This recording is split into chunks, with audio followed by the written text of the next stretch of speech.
Tinuturing po ngayon ni Senador Ping Lacson na maagang pangangampanya at pamumulitika ng minority. Ayan, sino ba ang minority ngayon sa Senado? Ayan ang simple pero may laman dahil yan po ang nakikita niya kung bakit daw nag-iingay ang oposisyon na parang tumututol sa impeachment process or sinasabi nilang ginagawa lang yung impeachment para daw pagtakpan ang issue ng flood control scam. Tingnan natin itong report na ito ng Billionaire Channel. Para sa 2028 elections, kaya haha emoji para kay Lacson ang nasabing naratibo at mas pinili na lang daw ng mayorya ng Senado na huwag itong patulan. Kaya na lang natin sila mga kampanya. Hindi naman talaga madiderail yun eh.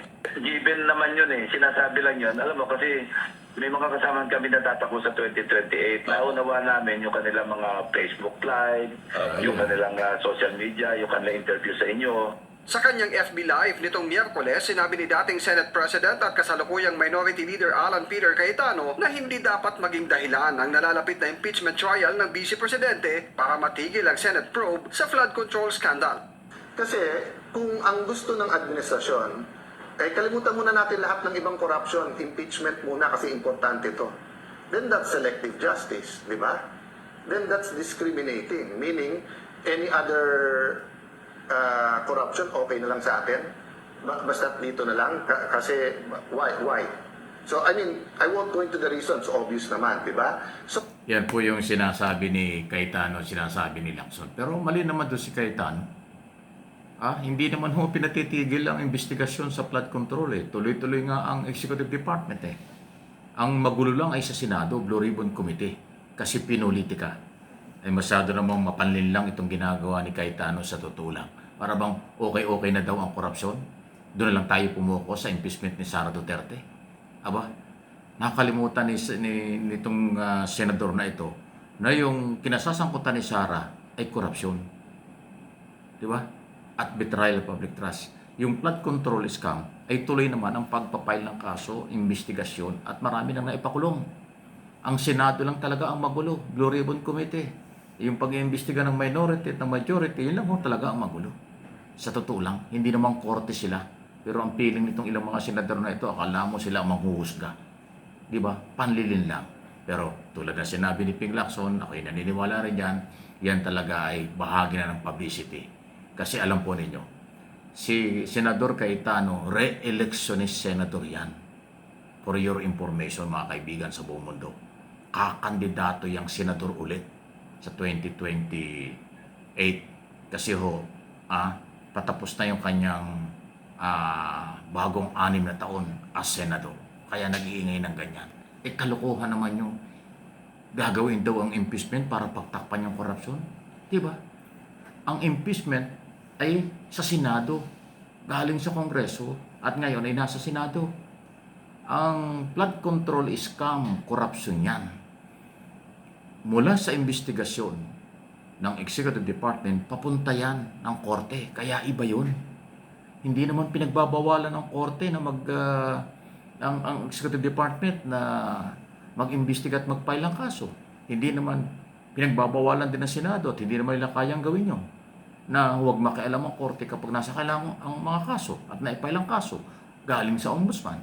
So di ba malinaw na panlinin lang yung sinasabi niya ni Senador Cayetano. Ako, Senador, huling-huli ka naman eh. Abogado ka pa naman, politiko ka talaga. Huwag mo naman palabasin na kaya may impeachment ay para pagtakpan ang korupsyon. Kalokohan yun. Ang impeachment ay korupsyon. Sa confidential fund ni Sara Duterte. At yung korupsyon at bigayan, lagayan, suhulan diyan sa Department of Education nung siya ang sekretary. Betrayal of public trust dahil sa kanyang pag-uutos na kunin ang buhay ng Pangulo, First Lady at House Speaker. Yun eh. Iba yan. Magkaiba ang impeachment process kaysa sa investigasyon sa korupsyon ng flood control. Huwag mong linlangin ang mga Pilipino.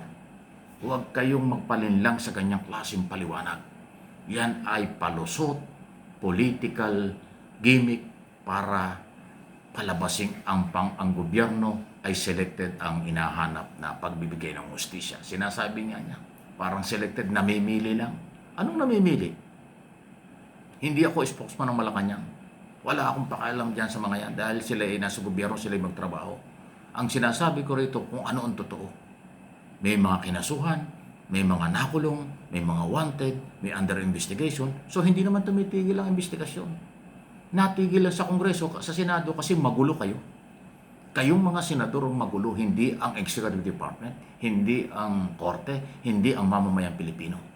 Kayong mga politiko sa Senado ang magulo dahil nag-aagawan kayo sa kredito ng investigasyon sa flood control. Ang problema, kayo-kayo rin ang sangkot dyan. Mga senador din ang isinasangkot sa korupsyon. Kaya magulo ang inyong investigasyon. Yung investigasyon ng Executive Department at ng Office of the Ombudsman, legal yun. At walang pwedeng pumigil doon. Wala namang pipigil doon. So, ayan po yung aking observation at opinion sa isyong yan. Kaya nga sila'y nag-iingay sa social media kasi nga po, umpisa na ng panlilinlang sa tao para paniwalain sila'y tama, sila ang magaling, mali ang gobyerno, mali ang mamamayan, mali ang naniniwala sa merong tamang proseso. Yan ay kalokohan. Politiko talaga ang nagpapagulo sa ating bansa. Politiko ang magnanakaw sa ating bansa. Politiko ang mapanlinlang sa mga mamamayang Pilipino. Hindi ko manila lahat. Pero yan po ay lutang na ngayon. At dadami pa yan. Lalo na dun sa mga re-electionist na sa senador at mga politiko sa 2028. Gamit na gamit ang kanilang kapangyarihan, kasikatan, pera ng bayan para ho sa kanilang interes. Manira, sinisira ang gobyerno sa buong mundo dahil lang sa interes nila. Kayo mga senador ay senador judge, mag-concentrate kayo sa impeachment trial kasi yan ay trabaho nyo. Constitutional duty yan. Pinag-uutos sa inyo ng saligang batas. Huwag na kayong makialam sa investigasyon kasi magugulo kayo. Kayo rin nasangkot sa korupsyon. Ipaubayan na lang natin sa Ombudsman, Department of Justice at sa judicial body ang paghahanap ng katotohanan dito. Kasuhan, ipakulong ang lahat. Pro Marcos, pro Duterte na politician, kontraktor, engineer at kung sino-sino pa. Yan ang kailangan natin.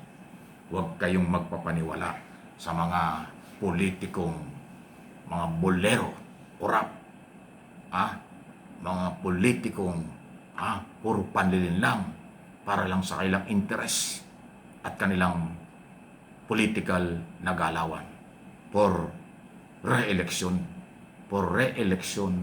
ang kanilang galaw. Hindi talaga katotohanan. Maniwala kayo.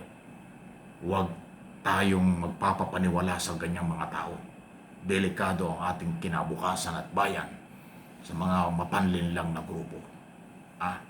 Real talk lang po ito.